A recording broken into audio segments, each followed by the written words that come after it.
Do you want to hear about one of the most dangerous process serve investigations I have ever had? If so, then this video is for you. Welcome to the PI Guide, tips, tricks, and advice for professional private investigators just like you. My name is John Morris. I am a licensed professional private investigator right here in Colorado. Process serving is often looked at as the necessary evil for many private investigators, but it can be a very lucrative add-on business line for professional private investigations businesses. I will be covering process serving as a business line for private investigators in an upcoming video.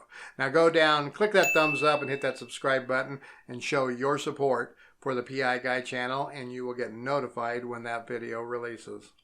Is process serving dangerous, you ask? Well, let's explore a little bit about process serving in general. Quite simply, it is the legal process of delivering legal documents involved in a court case. This may be civil court or criminal court or any other court. These documents may be summonses, subpoenas, interrogatories, contempt citations, writ of garnishments, or any other legal document that needs to be provided to an individual.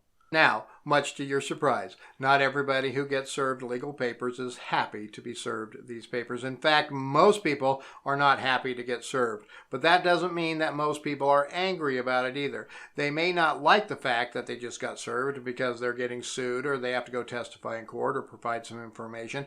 But generally, they are just like, oh well, thank you, when you serve them. That is generally speaking. Today's case study involves a gentleman that was not so typical. Let me frame this case a little for you. The litigation involved an individual who got injured at a hotel. The subject being served was a witness to the event, but not a party to the case. Nor did he have any other involvement to the incident. He simply just observed the accident when it occurred. This is key information to keep in mind as this case unfolds. Now, before we get into the nitty-gritty details, go down, hit that thumbs up, and hit that subscribe button to show your support for the PI Guide channel. This case was actually a case being worked by another professional private investigator that I work with often. He was having a difficult time getting this guy served, so I was hired to come in and assist as a second man on a difficult serve involving surveillance. Now, our subject lived in a secluded neighborhood with winding roadways out in the country. Most of the houses in the neighborhood were acreages with long driveways and large houses. The other PI had tried to serve the subject on numerous occasions at his residence, but was not successful. It was obvious that the subject was ducking service as there was always lights on and his vehicle was present. In looking at the neighborhood, we identified a good choke point to catch the subject when he left. There was a stoplight on the main exit of the neighborhood that would come in very helpful for us. We set up in a manner where one of us would be over there by the stoplight and one of us would be over near the residence where we could watch the roadway when he came down. Now, since the other PI's vehicle had basically been compromised on previous attempts, I took up a position watching the road from his residence while the other PI sat by the stoplight. The plan was that I would radio the other PI when I see him leaving. The other PI was about a half a mile away, so we figured we had about a minute to get things in place. Once I radioed the other PI, he would keep an eye out, then pull in front of him from another driveway as he approached. Doing this, he could control the situation. When they got to the light, I would be coming up from the rear. One of us would jump out of the vehicle to serve him while the other videotaped the entire serve.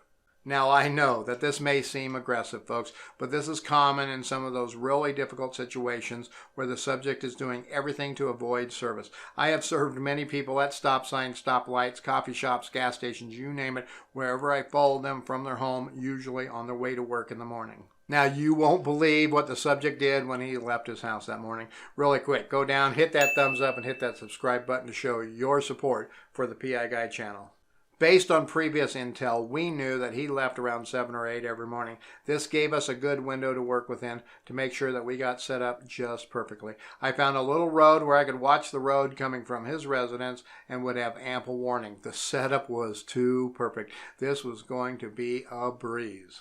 Now, here he comes. He's coming down the road. He's driving normally. I radioed ahead and I let the other PI know that he's coming. As the subject approaches the stop sign, I see him stop and he just sits there. Now, I'm shooting video of all this too, and as I zoom in, I see that he is staring right in my direction. He just sat there at that stop sign for almost a full minute. Now, if you do a lot of surveillance, you know this is probably not a good thing. There was no other traffic, just him sitting there staring in my direction and me just sitting there waiting for him to do something. Eventually, he continues on down towards the main road, towards the stoplight, and towards the other PI. I was so relieved, but my relief was short-lived. As I then started to follow him, I see that he's driving pretty slow. I mean like 5 miles per hour slow. I'm like, uh-oh, he's suspicious. I just act like I'm driving to work, and I pull up behind him, and I drive slow along with him. Suddenly, he pulls into another driveway. What am I supposed to do? I got a good look at him, and I knew it was my subject. I pulled in right behind him, and then he comes to a complete stop. I quickly radioed to the other PI, and then I hop out of my car, papers and camera in hand, and I started walking towards the driver's side of his vehicle. As I approached the vehicle, he rolled his window down just a couple inches, and I said, "Mr. So-and-so, I have some legal papers for you here." And then he starts yelling at me, "I'm not Mr. So-and-so, that's my brother. Now you move your car or I'm going to ram it." He then throws his car into reverse, and I'm like, seriously, dude? I just say as calmly as I can, "Mr. So-and-so, I'm working with the courts, and I just have these papers to give you." Now the crazy part comes. Go down, hit that thumbs up, and hit that subscribe button for me really quick. He then looks me right in the eye, and he rolls up his window. And then he looks behind himself. And then he throws his vehicle into drive. He goes forward, then he turns sharply, and he goes right through the ditch. He gets on the road, and he heads right back towards his residence. Now, my heart slows down a little bit, but I know I need to get him served. I know, folks. I know. I should have just tossed the papers on his hood and drove off and called it good, but I had a rookie moment there, and I really thought for a minute that he would just accept the papers. I go back to my vehicle, I radio the other PI, and I tell him he is heading back to his residence. Then I head towards the subject's residence. Now, to top it all off, to make the problems even bigger, this is a very hilly area out in the country, and radio signals are in and out at best. Phone service was practically non-existent. So at that time, I had no idea if the other PI ever got my messages. I get back on the road, head toward the subject residence, and I can see the subject pulling into the driveway. But wait, what's he doing? His driveway is about 1,000 foot long. I see him stop about 100 feet up the driveway.